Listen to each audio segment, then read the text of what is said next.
ઓમ ઓમ ઓછો છે, અવાજ ઓછો છે.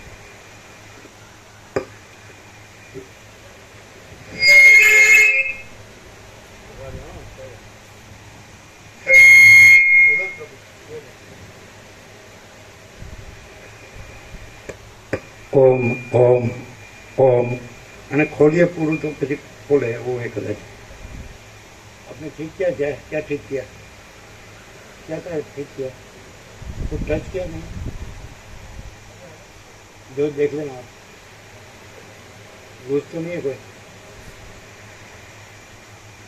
ओम ओम ओम है बराबर.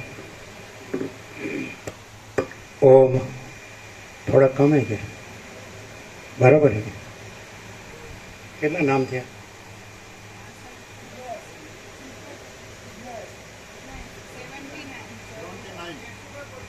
79 એટલે કે લખાવ્યા એટલે કેટલા થાય એટલે 79. આ પછી આવવા જેવું પછી છે, આવી ગયા છે નામ, એ વાત થઈ ગઈ.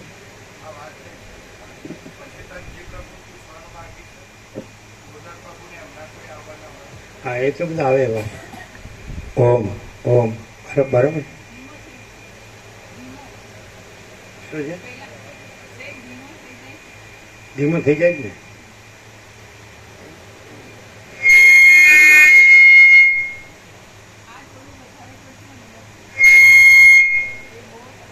કરો કોન્ટેક્ટ બરાબર કરો. ઓમ ઓમ ઓમ ઓછો છે.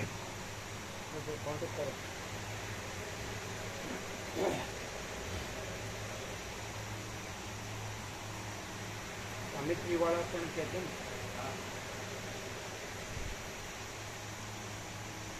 સામિત્રી વાળા રેગ્યુલર આવે છે.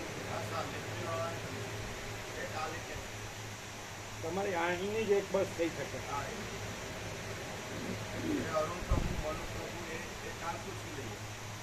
એને પૂછી લો.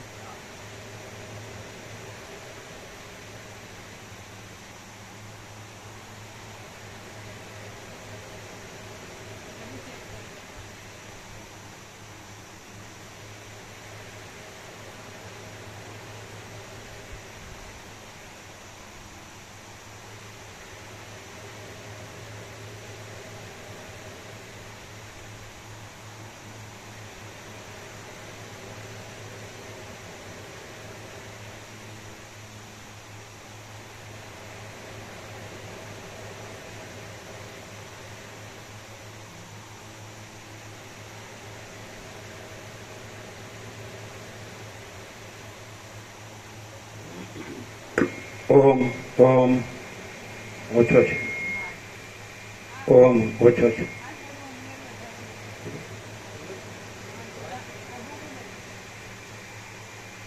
બહાર કરો, બહાર.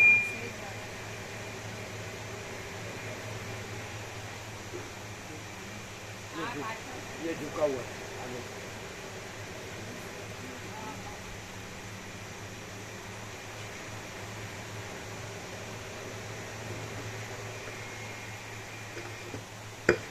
ओम ओम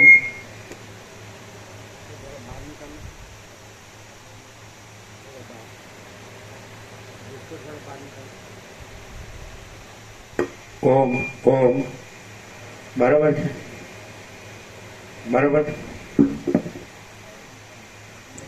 परम चिदाकाश, परम ज्योति, अखंड ज्योति, अनंत, पूर्ण, परम चिदाकाश, परम शांति, स्वयं सिद्ध, स्वयं प्रकाश, स्वयं पूर्ण, स्वस्वरूप, यही सब कुछ है, इसके सिवा कुछ नहीं है. शून्यभास, अनंत कोटि, महाकल्पो है ही नहीं. वशिष्ठराम वैराग्य प्रकरण राउंड 39मो राउंड.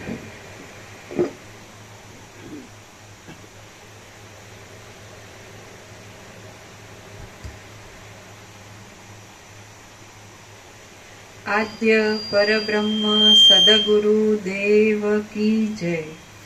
ओम श्री परमात्मने नमः। सद्ग्रंथों शिरोमणि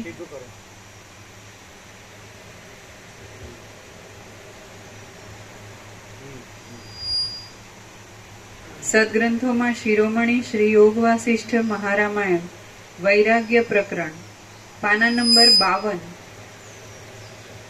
सर्ग 27 पदार्थोना दोषનું વર્ણન। આ 27મા સર્ગમાં વૈરાગ્યને વાસ્તે સઘળા પદાર્થોમાં વિસ્તારથી દોષોનું વર્ણન કરવામાં આવશે। રામ બોલ્યા, હે પિતા, હું બીજું પણ કહું તે તમે સાંભળો। આ જગતનું સ્વરૂપ પરિણામે અત્યંત અપ્રિય છે, છતાં તે ઉપરથી મનમોહક છે। તેમાં એવો કોઈ પદાર્થ નથી કે એવું કોઈ તત્વ નથી કે તેથી ચિત્તને અત્યંત વિશ્રાંતિ મળે। બાલ્યાવસ્થા કેવળ રમતગમત કરવાની ચપળતામાં ચાલી જાય છે।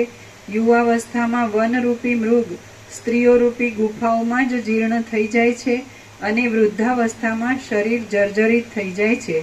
આમ એકે અવસ્થામાં પુરુષાર્થ થઈ શકતો નથી, માટે લોકો કેવળ પરિતાપ જ પામ્યા કરે છે।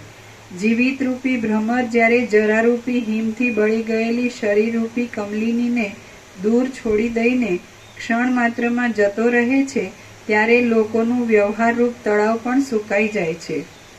જરાના ભયરૂપી ઘણા અને નવા ફૂલોવાળી મનુષ્યોની જર્જરિત થયેલી કાયારૂપી લતા જ્યારે જ્યારે પાકે છે, ત્યારે ત્યારે તે લતા મૃત્યુને ભારે પ્રીતિ ઉપજાવે છે।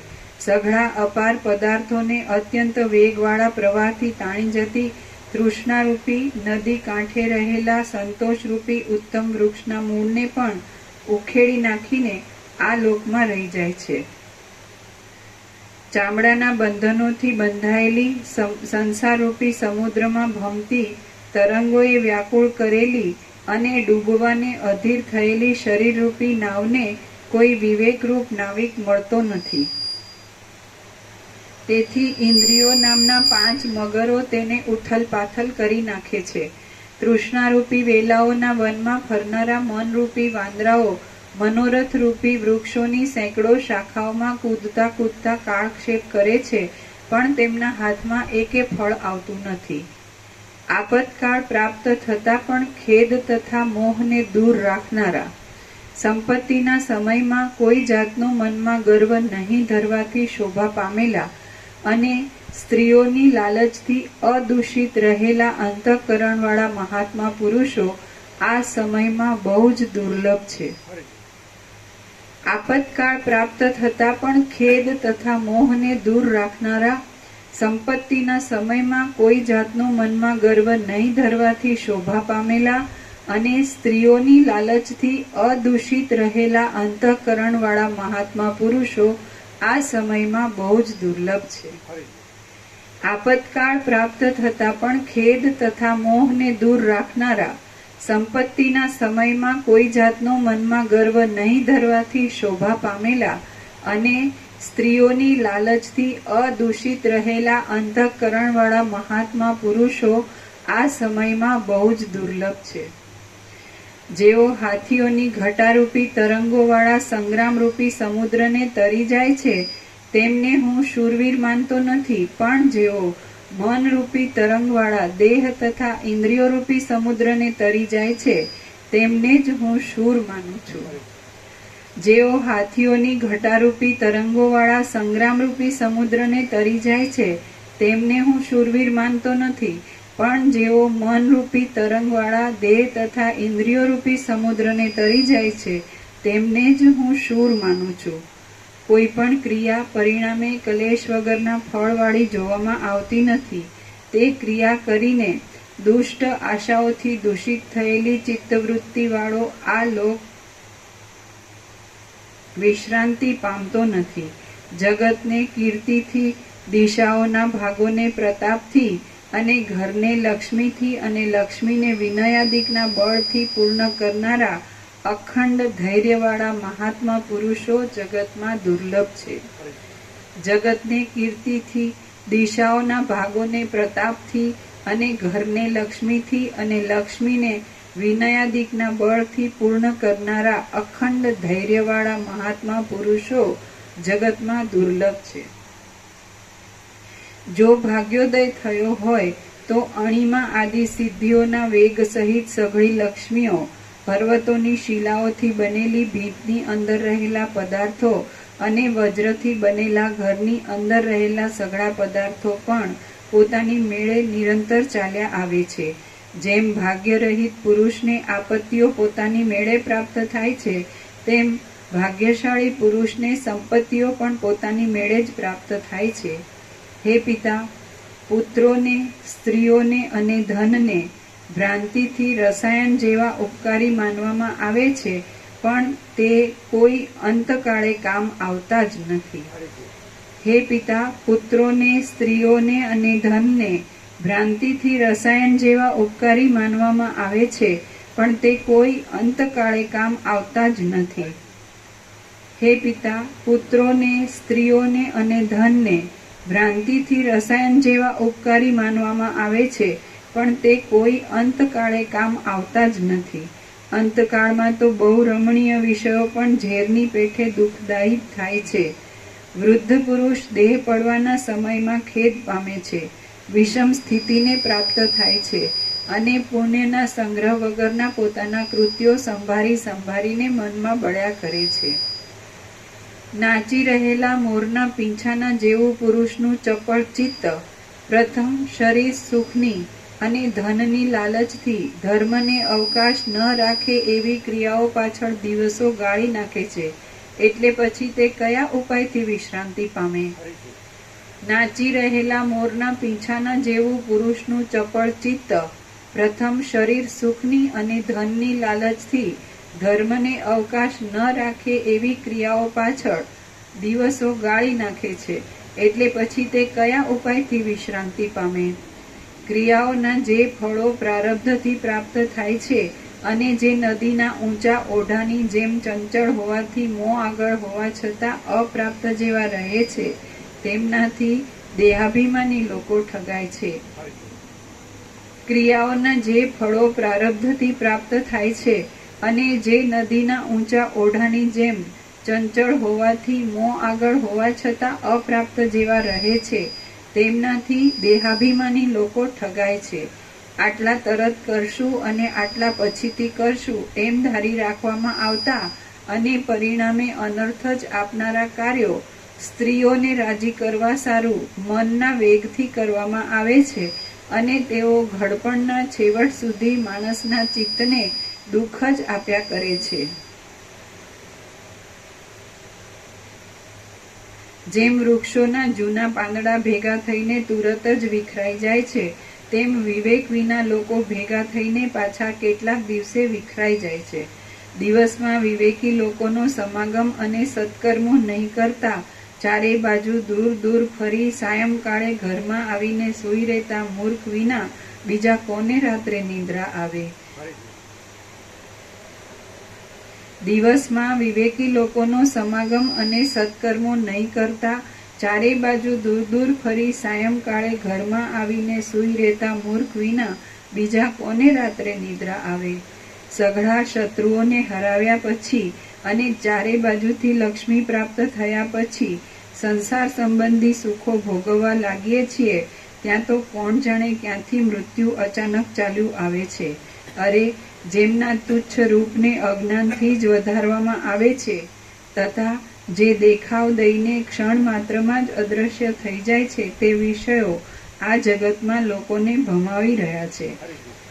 અરે, જેમના તુચ્છ રૂપને અજ્ઞાનથી જ વધારવામાં આવે છે તથા જે દેખાવ દઈને ક્ષણ માત્રમાં જ અદ્રશ્ય થઈ જાય છે, તે વિષયો આ જગતમાં લોકોને ભમાવી રહ્યા છે અને એ લોકો જન્મના કે મૃત્યુના દુઃખને જાણતા જ નથી. પોતે પ્રેમ રાખીને પુષ્ટ કરેલા પ્રાણો જ અભાગ્યા કર્મોથી બંધાયેલા પ્રાણીઓ રૂપી ઘેટાઓને અંતે બળાત્કારથી છોડી દે છે અને તેમને કાળના મુખમાં નાખે છે. માટે શરીરને પીડા કરનારા તે પ્રાણને પ્રિય સમજવા નહીં, પણ ખરેખર શત્રુ જ સમજવા.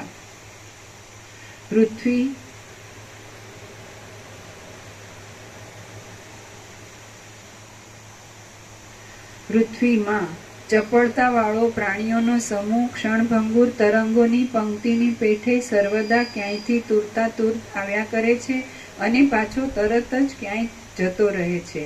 જેમ પ્રાણનું હરણ કરવામાં જ તત્પર રહેનારી રાતા પલ્લવોવાળી અને ચંચળ ભ્રમરોવાળી ઝેરી ઝાડની ચપળ લતાઓ રૂપાળી હોવાને લીધે લોકોના મનનું આકર્ષણ કરે છે, તેમ ધનનું હરણ કરવામાં જ તત્પર રહેનારી રાતા વસ્ત્રોવાળી અને ચંચળ આંખોવાળી સ્ત્રીઓ પણ રૂપાળી હોવાને લીધે પુરુષોના મનનું આકર્ષણ કરે છે. આમ તેમથી સેજમાં ભેગી થયેલી અને એક જ સ્થળે જવાના અભિપ્રાયવાળી મિત્ર, સ્ત્રી તથા પુત્ર આદિ વ્યવહારરૂપી માયા દેવોના ઉત્સવ આદિ યાત્રામાં મળેલા માણસોના મેળા જેવી છે. આમ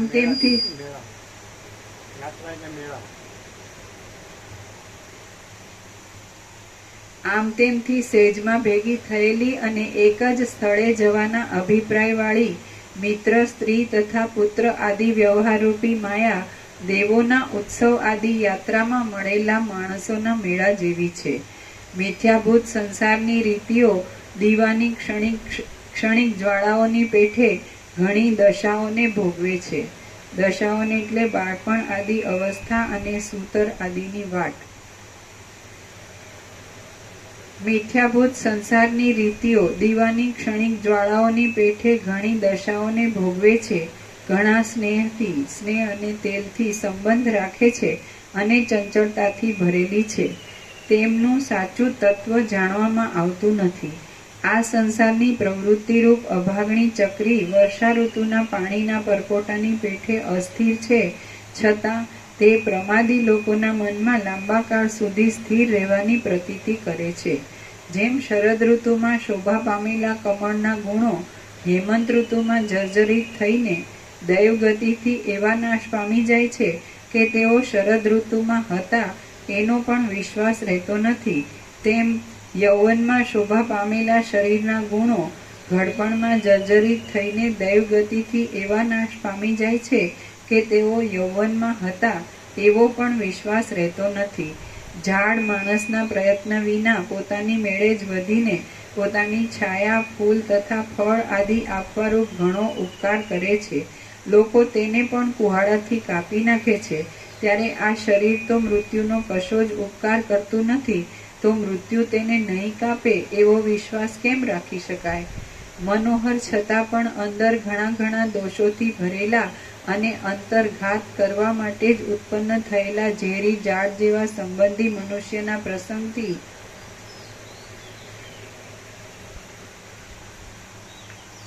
મનોહર છતાં પણ અંદર ઘણા દોષોથી ભરેલા અને અંતર્ઘાત કરવા માટે જ ઉત્પન્ન થયેલા ઝેરી ઝાડ જેવા સંબંધી મનુષ્યના પ્રસંગથી આ કાળમાં દુઃખ જ પ્રાપ્ત થાય.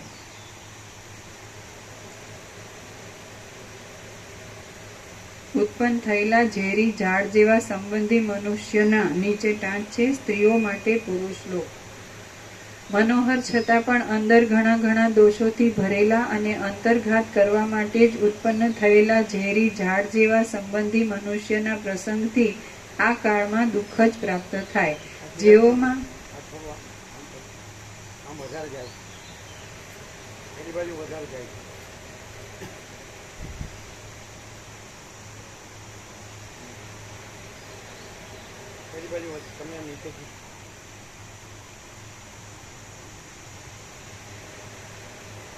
વધારે ગયું, આમ વધારે ગયું, સમજો પ્રમાણસર લેવો.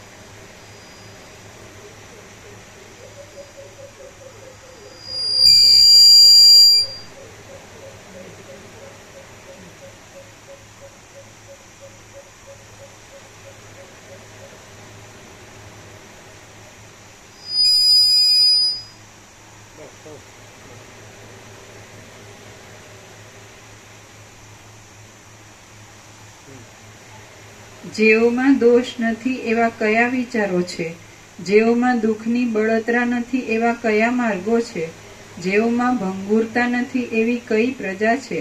અને જેઓમાં છળ નથી એવી કઈ ક્રિયાઓ છે?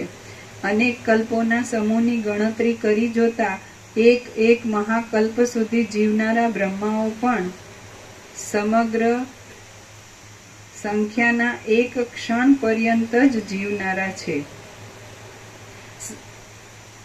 અનેક કલ્પોના સમૂહની ગણતરી કરી જોતા એક મહાકલ્પ સુધી જીવનારા બ્રહ્માઓ પણ સમગ્ર કલ્પ સંખ્યાના એક ક્ષણ પર્યંત જ જીવનારા છે.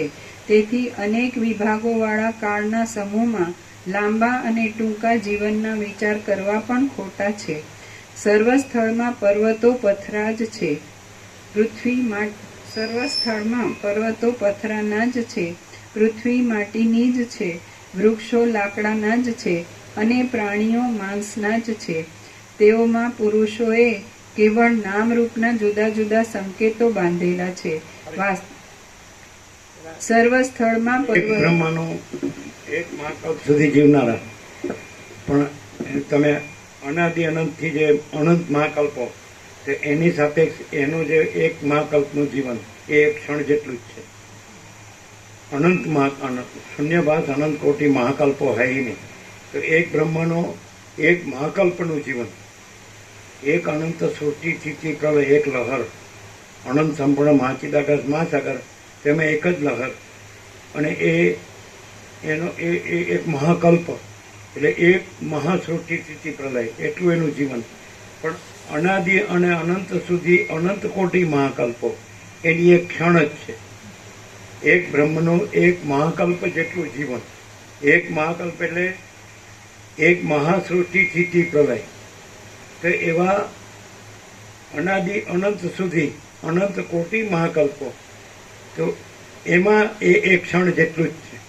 તો પછી આ લાંબા ને ટૂંકા જીવનની કલ્પના એ ભ્રાંતિ, એ કાંઈ નથી. એમ કે આ થોડું જીવન વધુ જીવવું એ કાંઈ નથી. કારણ કે મહાકલ્પ સુધી જીવનાર બ્રહ્મા એ પણ ક્ષણ જેટલું જ છે. કારણ કે જે અનંત મહાકલ્પો છે એમાં એનો એક મહાકલ્પ છે એ ક્ષણ જેટલો જ છે. નહીં સમજાતું? ખ્યાલ આવે ને? પછી આ પૃથ્વીમાં માટી ને પથરા જ છે, મહાસાગરમાં જળ જ છે, અને વનમાં લાકડા જ છે, વૃક્ષો છે. એમાં શું મોહ પામવા જેવું છે?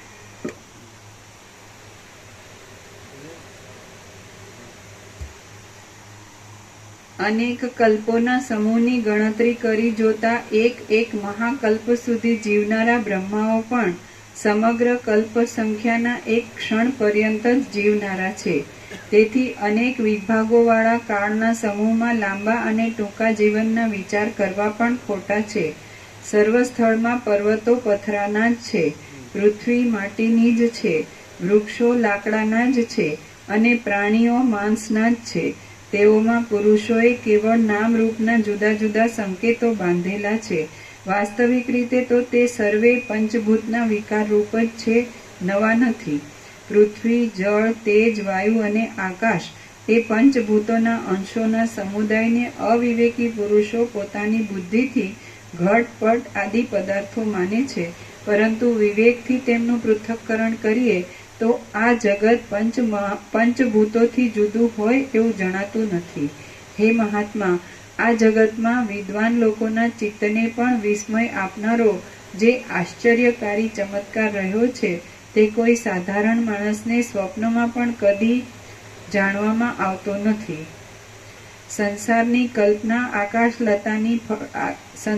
કલ્પના આકાશની લતાના ફળની પેઠે મિથ્યા છે, છતાં પણ તેનું મહત્વ એટલું બધું થઈ ગયું છે કે તેને લીધે લોભના વિભાગોથી દુઃખી થયેલા લોકોના મનમાં બાલ્યાવસ્થા જઈને ઉત્તરાવસ્થા આવતા પણ પરમાત્માના નિરૂપણની વાત ઉદય પામતી નથી.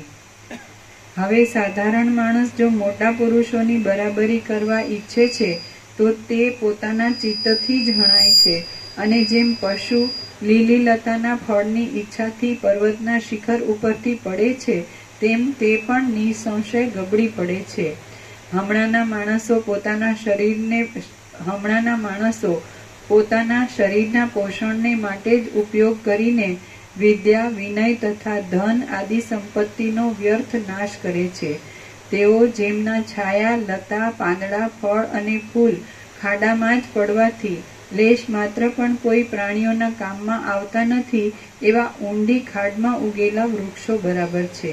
જેમ કાળિયાર મૃગો કોઈ સ્થળમાં કુણાશથી સારા લાગતા અને કોઈ સ્થળમાં કઠિનપણાના ઘાટા વનના ભાગોમાં ફર્યા કરે છે, તેમ લોકો પણ કોઈ સમયે કુણાશથી સારા લાગતા અને કોઈ સમયે કઠિનપણાવાળા સંસાર સંબંધી ગાઢા વિચારોમાં ફર્યા કરે છે. આ શબના સરખા દૈવના કાર્યો પ્રત્યેક દિવસે નવા નવા છે, ભયંકર છે, ઉપરથી સારા લાગે એવા છે, અત્યંત અવ્યવસ્થિત પરિણામવાળા રાગદ્વેષાદિકથી ભરપૂર છે અને પરિણામે દુષ્ટ ફળ પાકવાને લીધે દૂષિત ઉદયવાળા છે. તેઓ કયા પુરુષોના મનને વિસ્મય આપતા નથી? જગતમાં હમણાંના લોકો વિષયોમાં આસક્ત રહે છે અને અનેક પ્રકારની કુટિલતા ભરેલી કુશળતામાં તત્પર રહે છે. સજ્જન તો સ્વપ્નમાં પણ મળતો નથી અને સઘળી ક્રિયાઓ અવશ્ય દુઃખ ઉત્પન્ન કરે એવી જ છે. તો મારે આ જીવિત રૂપ દશા શી રીતે કાઢવી એ હું જાણતો નથી. શ્રી યોગ વાસિષ્ઠ મહારામાયણમાં વૈરાગ્ય પ્રકરણનો નિઃશ્રેયસ વિરોધી ભાવ અનિત્યતા પ્રતિપાદન નામનો સર્ગ 27મો સમાપ્ત. નીચે ટાંચ છે. જ્યાં સુધી વિષયોમાં દ્રઢ રાગ હોય ત્યાં સુધી તત્વજ્ઞાન થઈ શકે નહીં, ને વિષયોમાં રહેલો દ્રઢ રાગ સુદ્રઢ દોષ દર્શન વિના દૂર થતો નથી. માટે સર્વ દ્રશ્ય વિષયોમાં દોષ દર્શનનું નિરૂપણ આ સર્ગમાં કહ્યું છે. જેમ દરિદ્રી મનુષ્ય ધનવાનને ત્યાં રહેલું સુવર્ણ જુએ તથા સ્પર્શ કરે તો પણ તે ભાગ્યહીનને તે દ્રવ્યની પ્રાપ્તિ થઈ શકતી નથી, તેમ સચ્ચિદાનંદ સ્વરૂપવાળા આત્માનું શ્રવણ તથા મનન કર્યા છતાં પણ વૈરાગ્ય રૂપ ભાગ્ય વિના વિષયજનોને તે આત્માની પ્રાપ્તિ થઈ શકતી નથી. સર્ગ 28મો. સર્વમાં ફેરફાર થનાર સ્વભાવનું વર્ણન. આ 28મા સર્ગમાં સઘળા પદાર્થોના ફેરફાર થવાના સ્વભાવનું વર્ણન કરવામાં આવશે. રામ બોલ્યા, બ્રહ્મન, જે કાંઈ આ સ્થાવર જંગમ જગત જોવામાં આવે છે તે સઘળું સ્વપ્નમાં મળેલી સભાની પેઠે અસ્થિર છે. હે મુનિ, આજે જે સુકાયેલા સમુદ્ર જેવો મોટો ખાડો જોવામાં આવે છે તે બીજે દિવસે સવારમાં વાદળાઓથી વીંટાયેલો પહાડ બની જાય છે.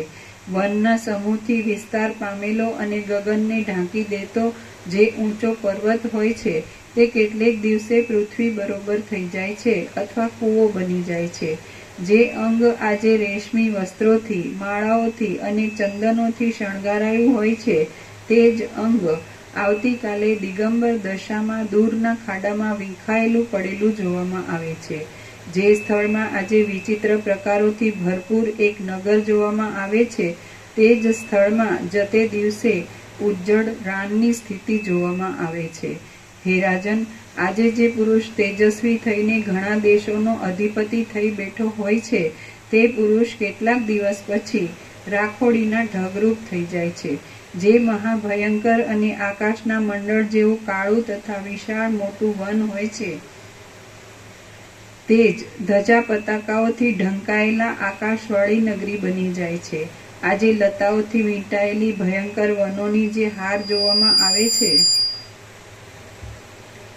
આવતી હોય છે તે દિવસો જતા પાછી ઝાડ અને જળ વગરની મરુભૂમિ થઈ જાય છે. જળની જગ્યાએ સ્થળ થઈ જાય છે અને સ્થળની જગ્યાએ જળ થઈ જાય છે.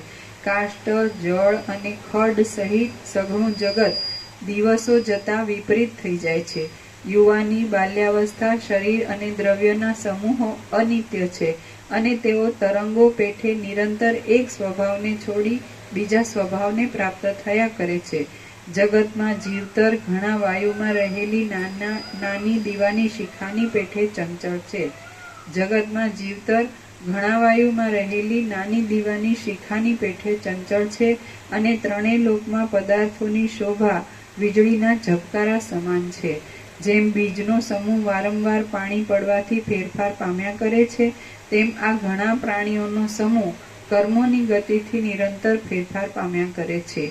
મનરૂપી પવનથી ઉડી ઉડીને જથ્થાબંધ થયેલા રજોગુણ રૂપી વસ્ત્રોવાળી પ્રાણીઓને ઉત્તમ, મધ્યમ તથા કનિષ્ઠ લોકમાં ગમન કરાવવા રૂપી અભિનયવાળા અને પ્રબળ આડંબરવાળી આ જગતની સ્થિતિ નાચના આવેશથી ફૂદડીઓ ફર્યા કરતી નટડીની પેઠે ભ્રમણ કરતી જોવામાં આવે છે. હે રાજન, ગંધર્વનગર જેવા અનેક વિચિત્ર ફેરફારો કરનારી, મોટા મોટા વ્યવહારો રૂપી ચંચળ કટાક્ષોથી મનનું આકર્ષણ કરનારી અને વારંવાર વીજળી જેવા ચપળ દેખાવ દેતી આ સંસારની રચના જાણે કોઈ વેશ્યા નાચતી હોય તેવી દેખાય છે. તે દિવસો, તે વડીલો, તે સંપત્તિઓ અને તે ક્રિયાઓ એ સઘળું જેમ માત્ર સ્મરણમાં જ રહ્યું છે, તેમ આપણે પણ થોડા કાળમાં લોકોના સ્મરણમાં જ રહીશું. આ અભાગણી સંસારની પદ્ધતિ રોજ રોજ ક્ષય પામે છે અને રોજ રોજ પાછી ઉત્પન્ન થાય છે, પણ હજુ સુધી એ અભાગણીનો અંત આવતો નથી. હે વિભુ, માણસો પશુનો જન્મ પામે છે, પશુઓ માણસનો જન્મ પામે છે અને દેવતાઓ અદેવપણું પામે છે, ત્યારે આ સંસારમાં કઈ સ્થિતિ સ્થિર છે? કોઈ પણ નથી. પોતાના કિરણોના સમૂહથી પ્રાણીઓને ઉત્પન્ન કરતો આ કાળમય સૂર્ય વારંવાર રાત્રિ દિવસો કાઢી કાઢીને પ્રાણીઓના નાશની અવધિ ઉપર લક્ષ્ય રાખ્યા કરે છે. સમુદ્રના જળો જેમ વડવાનળને જ અનુસર્યા કરે છે, તેમ બ્રહ્મા, વિષ્ણુ, રુદ્ર અને પ્રાણીઓની સઘળી ગતિઓ પણ નાશને જ અનુસર્યા કરે છે. સ્વર્ગ, પૃથ્વી, વાયુ, આકાશ, પર્વતો અને નદીઓ એ સઘળા વિનાશરૂપ અગ્નિમાં સૂકા બળતણ છે. ધન, બાંધવો, ચાકરો, મિત્રો અને વૈભવો એ સઘળું વિનાશના ભયથી બીધેલાને રસ વગરનું લાગે છે. જ્યાં સુધી વિનાશરૂપી દુષ્ટ રાક્ષસ સ્મરણ પથમાં આવતો નથી, ત્યાં સુધી જ એ પદાર્થો જગતમાં બુદ્ધિમાન પુરુષને ભાવે છે.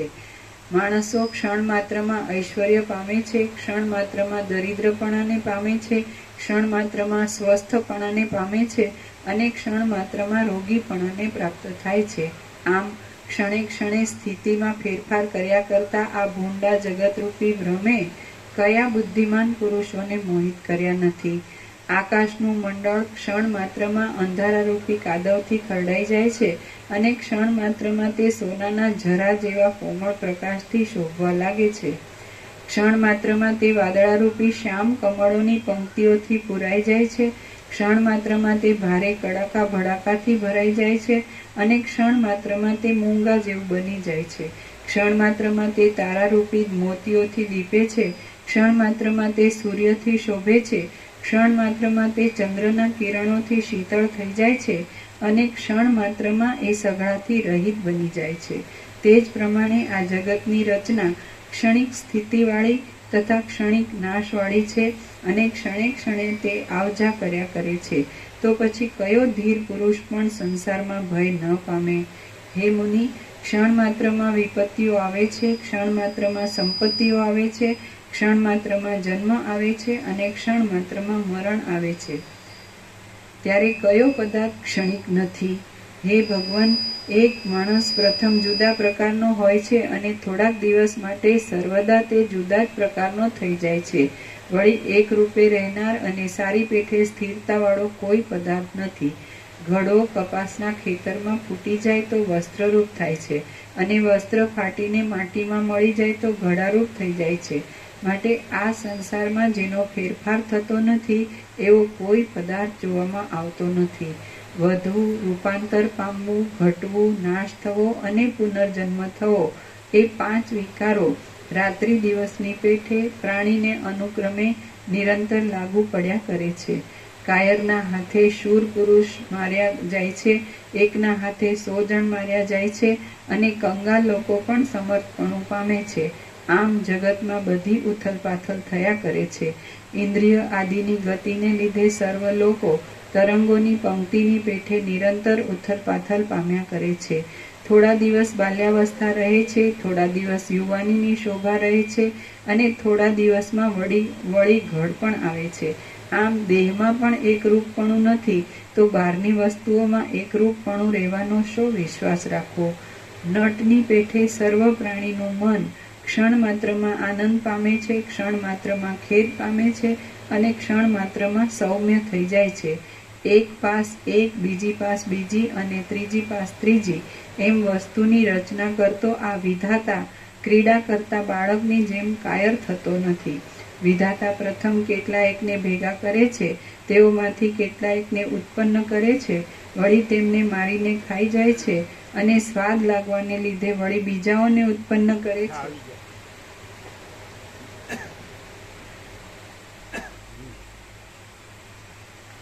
વિધાતા પ્રથમ કેટલાયકને ભેગા કરે છે, તેઓમાંથી કેટલાયકને ઉત્પન્ન કરે છે, વળી તેમને મારીને ખાઈ જાય છે અને સ્વાદ લાગવાને લીધે વળી બીજાઓને ઉત્પન્ન કરે છે. આમ જે નર ઉત્પન્ન થાય છે તેને રાત્રિ દિવસોની પેઠે હર્ષ શોક આદિ વિકારો નિરંતર પ્રાપ્ત થાય છે અને પાછા વળે છે. સંસારમાં પડેલો માણસ ક્ષણે ક્ષણે ઉદય અસ્ત પામ્યા કરે છે. તેની આપત્તિઓ પણ સ્થિર રહેતી નથી અને સંપત્તિઓ પણ સ્થિર રહેતી નથી. સઘળા સમર્થ લોકોને પણ સપાટામાં લઈ લે તેવું આચરણ કરવામાં નિપુણ અને ઘણું કરીને સર્વને વિપત્તિમાં નાખનાર આ કાળ યથેષ્ટ રીતે ક્રીડા કરે છે. કર્મોરૂપ રસોના જેવા તથા વિષમપણાને લીધે અનેક પ્રકારોવાળા ત્રિલોકીની અંદર રહેનારા પ્રાણીઓના સમૂહરૂપ ફળોના સમૂહો કાળરૂપ પવનનો સપાટો આવવાથી પ્રત્યેક દિવસે જુદા જુદા વિશાળ સંસારરૂપ વૃક્ષોમાંથી પડ્યા કરે છે. શ્રી યોગ વાસિષ્ઠ મહારામાયણમાં વૈરાગ્ય પ્રકરણનો પરિવર્તન પ્રકૃતિ વર્ણન નામનો સર્ગ 28મો સમાપ્ત. સર્ગ 29મો વૈરાગ્ય વર્ણન તથા ઉપદેશની માંગણી. આ 29મા સર્ગમાં રામે પોતાના વૈરાગ્યનું વર્ણન કરીને ઉપદેશની માંગણી કરી એ કહેવામાં આવશે. રામ બોલ્યા, એ પ્રમાણે દોષ દર્શનરૂપ દાવાગ્નિને લીધે મારા વિવેકી ચિત્તમાં વિષયો પરના વિશ્વાસના બીજ બળી ગયા છે. આથી જેમ સરોવરમાં ઝાંઝવાના પાણી સ્ફૂરતા નથી, તેમ મારા એ ચિત્તમાં ભોગની આશાઓ સ્ફૂરતી નથી. સંસારની આ ચપળ સ્થિતિ લીમડાની લતાની પેઠે કાળના ક્રમથી પાકવાને લીધે દિવસે દિવસે કડવી થતી જાય છે. હે રાજન, કરંજના ઝાડની ઘણા કાંટાવાળા લોકોના ચિત્તમાં દિવસે દિવસે ભૂંડાઈ વધતી જાય છે અને ભલાપણું ઓછું થતું જાય છે.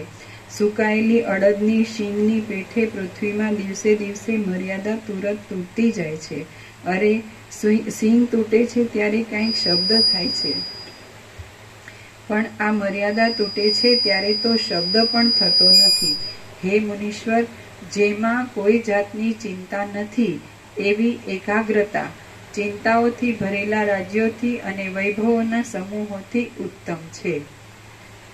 હે મુનીશ્વર, જેમાં કોઈ જાતની ચિંતા નથી એવી એકાગ્રતા ચિંતાઓથી ભરેલા રાજ્યોથી અને વૈભવોના સમૂહોથી ઉત્તમ છે. ઉદ્યાન મને આનંદ આપે એમ નથી, સ્ત્રીઓ મને સુખ આપે એમ નથી અને ધનની પ્રાપ્તિ મને હર્ષ આપે એમ નથી. ઉદ્યાન મને આનંદ આપે એમ નથી, સ્ત્રીઓ મને સુખ આપે એમ નથી અને ધનની પ્રાપ્તિ મને હર્ષ આપે એમ નથી. હું તો મનની સાથે શાંત જ થવા ધારું છું. હે પિતા, હું તો મનની સાથે શાંત જ થવા ધારું છું. હે પિતા, લોક અનિત્ય તથા દુઃખરૂપ છે. તૃષ્ણા પૂરી પડે એવી નથી અને ચિત્ત ચપળતાથી ઘેરાયેલું છે, તો હું કઈ રીતે શાંતિ પામું? હું મરણને અભિનંદતો નથી, તેમ જીવિતને પણ અભિનંદન આપતો નથી. હું તો જેમ રહું છું તેમ જ શાંત રહીશ. મારે રાજ્યનું, ભોગોનું, ધનનું કે તેમના ઉદ્યમોનું શું પ્રયોજન છે? એ સઘળું અહંકારને લીધે થાય છે, પણ મારો તે અહંકાર જ ગળાઈ ગયો છે. જન્મોની પંક્તિરૂપ ચામડાના દોરડાની ઇન્દ્રિયોરૂપી દ્રઢ ગાંઠો બંધાયેલી છે. જેઓ તેમાંથી છૂટવા માટે યત્ન કરે છે તેને જ હું ઉત્તમ સમજું છું. જેમ હાથી ખરીઓ વડે કોમળ કમળને છૂંદી નાખે છે, તેમ કામદેવ માનિનીઓ વડે કોમળ મનને મથી નાખે છે. હે મુનિન્દ્ર, સ્વચ્છ બુદ્ધિથી આ બાલ્યાવસ્થામાં જ જો આ ચિત્તનો ઉપાય કરવામાં નહીં આવે તો પછી તેનો અવસર જ ક્યાંથી આવશે? જે વિષ કહેવાય છે તે વિષ નથી, પણ વિષયોની વિષમતા એ જ વિષ છે. કારણ કે વિષ તો એક અવતારમાં જ હાનિ પહોંચાડે છે, ત્યારે વિષયો તો જન્માંતરોમાં પણ હાનિ પહોંચાડે છે.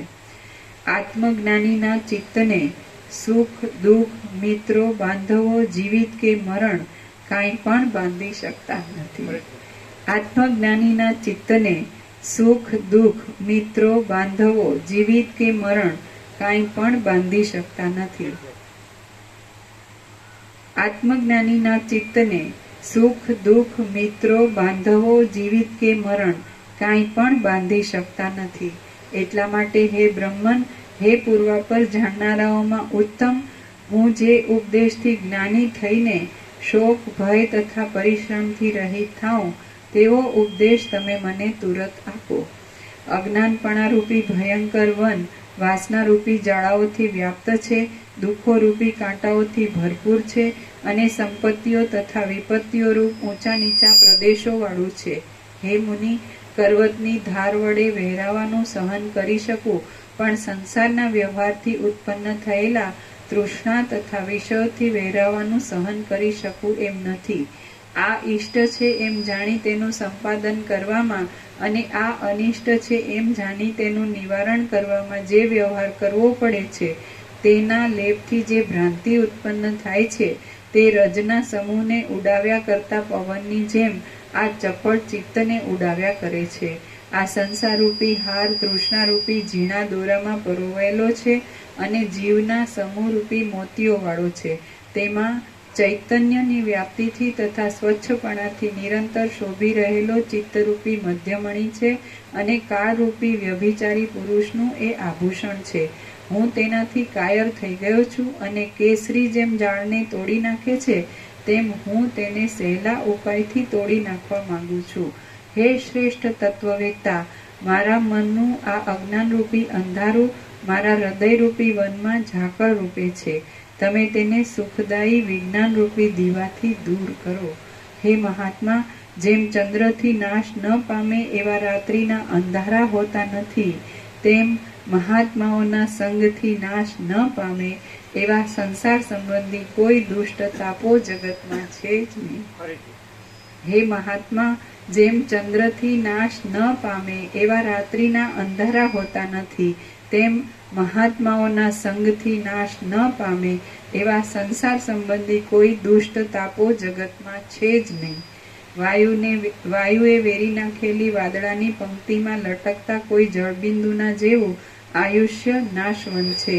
વૈભવો મેઘના સમૂહમાં ચમકતી વીજળીના જેવા ચંચળ છે. યૌવનના વિનોદો પાણીના રેલાની પેઠે ચપળ છે. એમ તુરત વિચારીને મેં હમણાં લાંબી શાંતિને માટે જ ચિત્ત ઉપર દ્રઢ છાપ મુદ્રા મારી છે.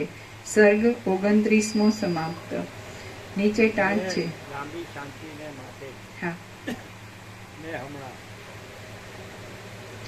એમ તુરત વિચારીને મેં હમણાં લાંબી શાંતિને માટે જ ચિત્ત ઉપર દ્રઢ છાપ મુદ્રા મારી છે.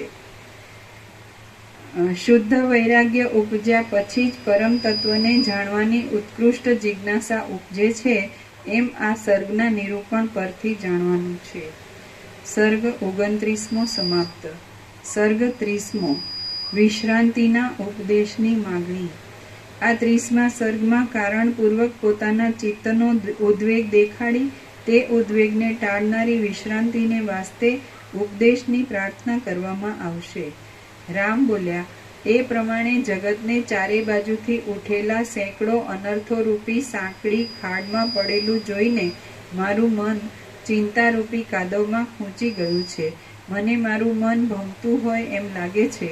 મને ભય ઉત્પન્ન થાય છે અને જૂના ઝાડના પાંદડાઓની પેઠે મારા ગાત્રો કંપ્યા કરે છે. ઉત્તમ સંતોષરૂપી ધીરજનો સંબંધ નહીં મળવાથી વ્યાકુળ થયેલી અને ઠેકાણા વગરની એવી મારી બુદ્ધિ નબળા ધણીની સ્ત્રીની પેઠે અહીં ભય પામ્યા કરે છે. જેમ ખડથી ઠગાયેલા મૃગો ખાડાઓમાં પડીને તરફડે છે, તેમ તુચ્છ વિષયોથી ઠગાયેલી આ અંતઃકરણની વૃત્તિઓ વિક્ષેપરૂપી દુઃખોમાં પડીને તરફડે છે. અવિવેકી પુરુષના આશ્રયમાં રહેલી બિચારી ચક્ષુ આદિ ઇન્દ્રિયોરૂપી સ્ત્રીઓ સારી સ્થિતિને પ્રાપ્ત નહીં થતા દુઃખ પામીને જાણે ઊંડા કૂવામાં પડી હોય એમ લાગે છે. જેમ પતિને અધીન રહેનારી સ્ત્રી પતિના ઘરમાં જંપ વાળીને બેસે નહીં અને મન માનતા સ્થાનમાં જઈ પણ શકે નહીં, તેમ જીવમાં લાગેલી મારી ચિંતા શાંત થતી નથી અને જોઈતા સ્થળમાં પહોંચી પણ શકતી નથી. માગશર મહિનાના અંતમાં જેમ લતા પાંદડાઓને જર્જરિત કરી નાખીને તેઓમાંથી કેટલાકને છોડી દે છે, કેટલાકને રાખી લે છે અને પોતે અવ્યવસ્થિત થઈ જાય છે, તેમ મારી ધીરજ પણ વિષયોને જર્જરિત કરીને તેઓમાંથી કેટલાકને છોડી દે છે, કેટલાકને રાખી લે છે અને પોતે અવ્યવસ્થિત થઈ જાય છે. હમણાં સંસારની સ્થિતિ મને અડધો ત્યજીને અને અડધો પકડીને રહી છે. આથી મારી અવ્યવસ્થાને લીધે મારા હાથમાંથી સંસારના તથા પરમાર્થના સુખો પણ ખોવાઈ ગયા છે. અંદર તત્વના નિશ્ચય વગરની મારી બુદ્ધિ કપાયેલા વૃક્ષના થડની પેઠે સંશયોનું સ્થાન થઈ પડી છે.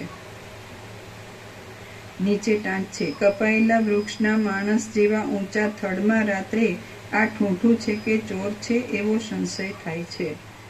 અંદર તત્વના નિશ્ચય વગરની મારી બુદ્ધિ કપાયેલા વૃક્ષના થડની પેઠે સંશયોનું સ્થાન થઈ પડી છે. આ ચિત્ત ચંચળ છે, અનેક પ્રકારના ભોગની વાસનાઓથી વિસ્તીર્ણ છે અને ભુવનોની અંદર ફર્યા કરે છે. જેમ દેવ પોતાના વિમાનને છોડતા નથી, તેમ બળાત્કાર રોકવામાં આવે તો પણ તત્વજ્ઞાનના આશ્રય વિના તે પોતાની ચપળતા છોડતું નથી.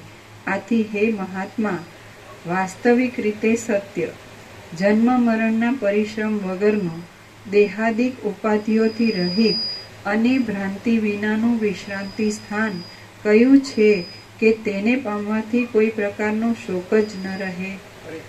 આથી હે મહાત્મા, વાસ્તવિક રીતે સત્ય, જન્મ મરણના પરિશ્રમ વગરનું, દેહાદિક ઉપાધિઓથી રહિત અને ભ્રાંતિ વિનાનું વિશ્રાંતિ સ્થાન કયું છે કે તેને પામવાથી કોઈ પ્રકારનો શોક જ ન રહે.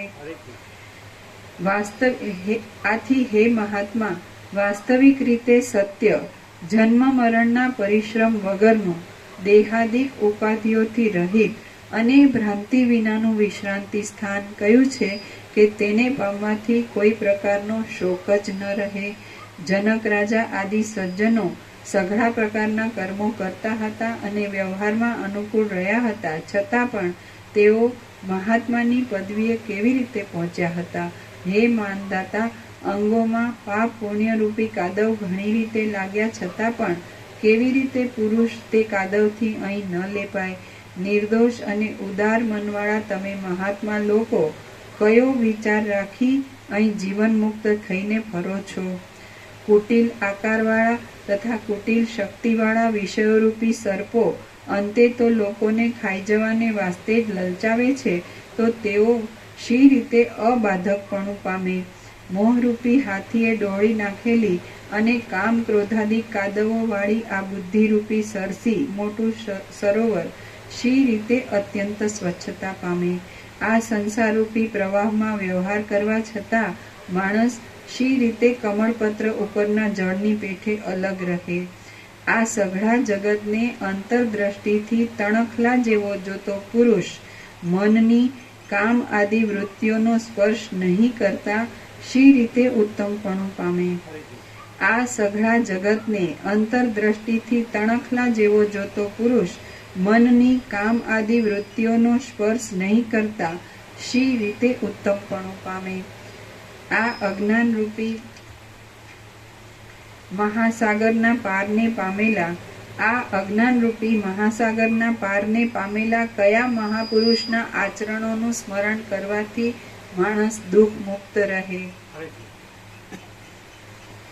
આ અજ્ઞાનરૂપી મહાસાગરના પારને પામેલા કયા મહાપુરુષના આચરણોનું સ્મરણ કરવાથી માણસ દુઃખ મુક્ત રહે? કરવા યોગ્ય સાધન કયું છે? પામવા યોગ્ય ફળ કયું છે? અને આ મેળ વગરના સંસારમાં શી રીતે વર્તવું જોઈએ? હે પ્રભુ, વિધાતાએ આ જગત અવ્યવસ્થાવાળું જ બનાવ્યું છે. હું જે વડે તેના આદિમાં અને અંતમાં રહેનારી વસ્તુને જાણી શકું તે કંઈક તત્વ તમે મને કહો. હે બ્રહ્મન, જે રીતે મારા હૃદયાકાશમાં ચંદ્રરૂપ એવા ચિદાભાસનો મેલ દૂર થઈ જાય તે રીત તમે નિર્વિઘ્ને આચરો અહીં શું લેવું, શું છોડી દેવું અને શું લેવાય નહીં અને છોડાય પણ નહીં તે કહો. ચપળતાવાળું ચિત્ત શી રીતે પર્વતની પેઠે સ્થિરતા પામે? સેંકડો પરિશ્રમ કરાવનારો આ દુષ્ટ સંસારરૂપી વિસૂચિકાનો રોગ કયા પવિત્ર મંત્રથી શાંત થઈ જાય? આનંદરૂપી વૃક્ષની માંજર જેવી અંદરની અક્ષીણ શીતળતાને હું પૂર્ણચંદ્રની પેઠે શી રીતે અત્યંત પામું? હું અંતઃકરણમાં પૂર્ણ સંતોષ પામું, હું પૂર્ણ થાઉં અને હું ફરી શોક ન કરું. તે રીતે તમે તત્વને જાણનારા સત્પુરુષો મને અહીં ઉપદેશ કરો. હે મહાત્મા, પામર જીવોને સર્વોત્તમ આનંદ પદમાં વિશ્રાંતિ મળતી નથી. જેમ વગડામાં પડેલા શબને કૂતરાઓ ફાડી ખાય છે, તેમ તેને સંસાર સંબંધી વિકલ્પો અહીં નિરંતર બહુ જ ફાડી ખાય છે. શ્રી યોગ વાસિષ્ઠ મહારામાયણમાં વૈરાગ્ય પ્રકરણમાં વિશ્રાંતિના ઉપદેશની માગણી નામનો સર્ગ 30મો સમાપ્ત. સર્ગ 31મો. સ્વલ્પ જીવિતમાં સુખરૂપ પદનો પ્રશ્ન. આ 31મા સર્ગમાં સ્વલ્પ જીવિતના અંદર જે ઉપાયથી સુખરૂપ પદ મળે તે પૂછવામાં આવશે. રામ બોલ્યા, આયુષ્ય તો મહાદેવજીના લલાટ ઉપરના ચંદ્રની કળા જેવું કોમળ છે અને અતિ ઊંચા ઝાડના હાલતા પાંદડામાં લાગેલી જળની કણી જેમ ક્ષણભંગુર છે, તેમ શરીર ડાંગરના ખેતરોમાં શબ્દ કરતા દેડકાના ગળાની ચામડીના એક ખૂણા જેવું ચપળ છે. મિત્રોનો અને સગાઓનો સમાગમ તે પ્રાણીને ઝાડના આંટા જેવો છે. વાસનારૂપી વાયુએ વીંટી લીધેલા દુષ્ટ આશારૂપી વીજળીના ચમત્કારથી ભરેલો અને પ્રત્યક્ષ મોહરૂપી ઉગ્ર છાંટાવાળો મેઘ નિરંતર ગાજ્યા કરે છે અને તેના કડાકા ભડાકા થયા કરે છે. તેમાં પ્રચંડ લોભરૂપી ચપળ મોર ભારે તાંડવથી નાચ્યા કરે છે અને અનર્થરૂપી ઇન્દ્રજવનું ઝાડ ફાલી ફૂલીને અત્યંત પ્રફુલ્લિત થતું રહે છે. કાળરૂપી ક્રૂર બિલાડો પ્રાણી માત્રરૂપી ઉંદરોને સંહાર્યા કરે છે, ક્ષણ પણ અટક્યા વિના દોડ્યા કરે છે અને ક્યાંયથી આવીને પ્રાણીઓ ઉપર ઝડપો દીધા કરે છે. ત્યારે હવે આનો ઉપાય શો? ગતિ શી? વિચાર શો અને આશરો શો? આ જીવિતરૂપી વન અશુભ પરિણામ ન આપે એવો કયો માર્ગ છે? આપ જેવા મહાત્મા પુરુષો જેને રમણીય ન કરી શકે એવી કોઈ તુચ્છ વસ્તુ પણ પૃથ્વીમાં, અંતરિક્ષમાં, સ્વર્ગમાં કે બીજા કોઈ સ્થળમાં સુદ્ધા નથી. આપ જેવા મહાત્મા પુરુષો જેને રમણીય ન કરી શકે એવી કોઈ તુચ્છ વસ્તુ પણ પૃથ્વીમાં, અંતરિક્ષમાં, સ્વર્ગમાં કે બીજા કોઈ સ્થળ સુદ્ધામાં નથી.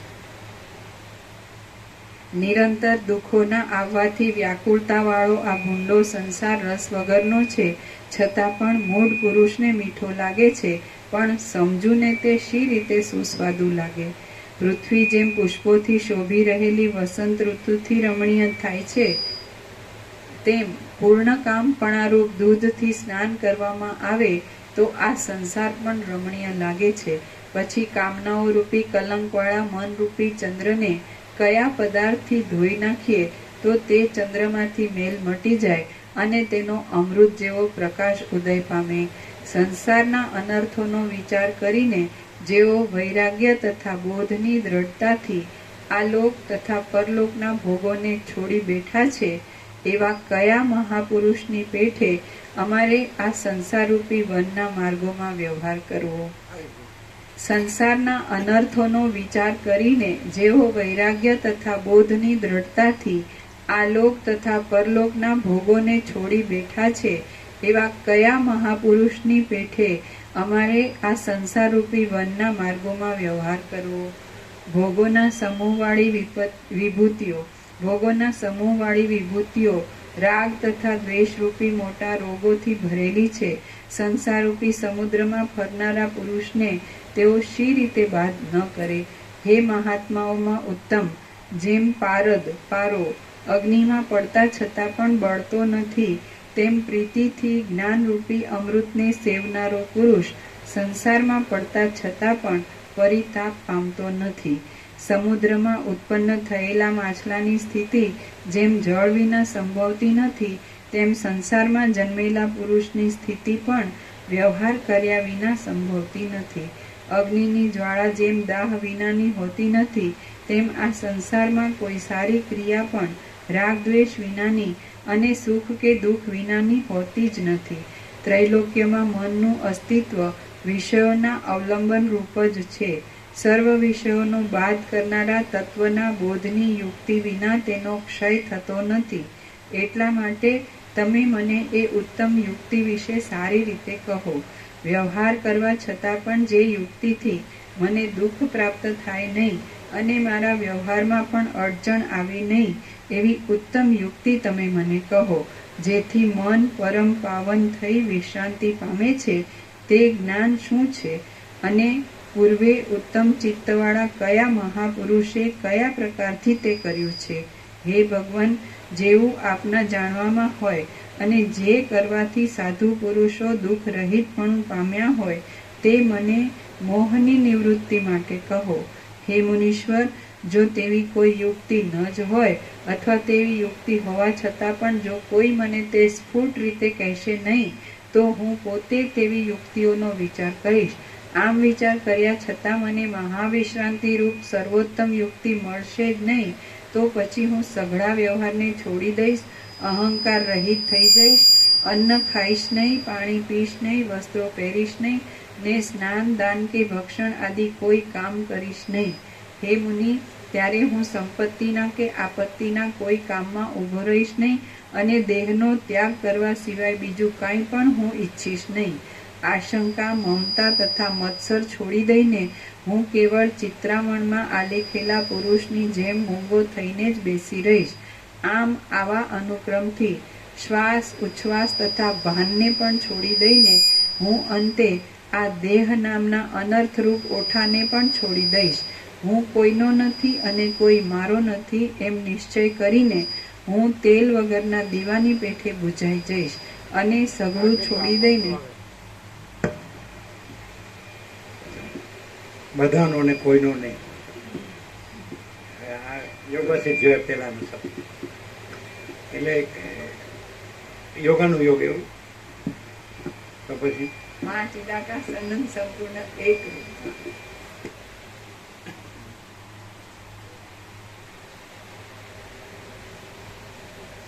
હું કોઈનો નથી અને કોઈ મારો નથી એમ નિશ્ચય કરીને હું તેલ વગરના દીવાની પેઠે બુઝાઈ જઈશ અને સઘળું છોડી દઈને અંતે આ ખોળિયાનો પણ ત્યાગ કરીશ.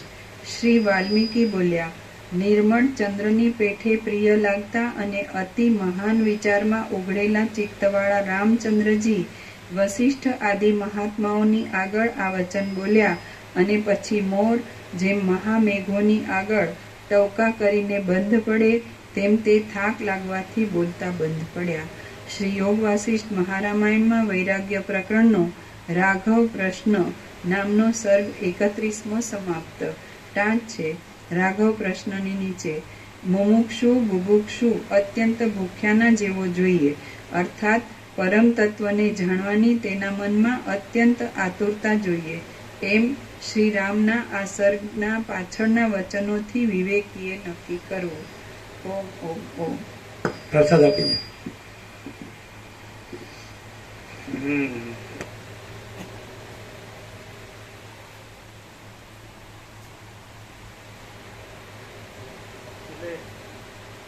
મૂળ તત્વથી હોય એટલે કે પૂર્વજન્મનો અભ્યાસ હોય એટલે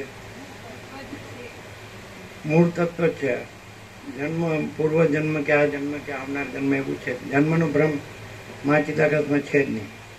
એટલે એ જે જન્મના ભ્રમથી જે કીધું છે નથી અનંતપૂર્ણ નિરપેક્ષ તત્વ, એટલે સીધે સીધું મૂળ તત્વ છે.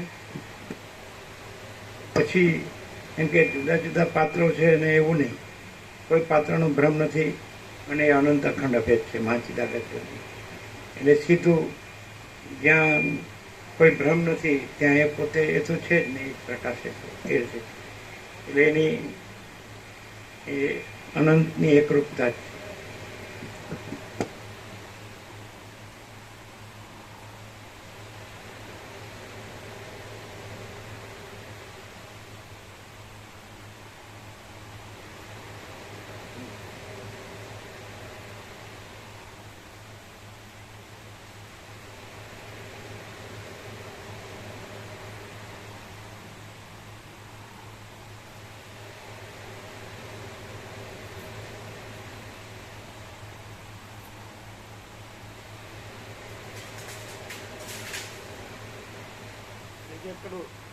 યોગ ભ્રષ્ટ કે એવું કઈ છે જ નહીં, કારણ કે જન્મનો ભ્રમ છે જ નહીં, એટલે અનાદિ સિદ્ધ સત છે.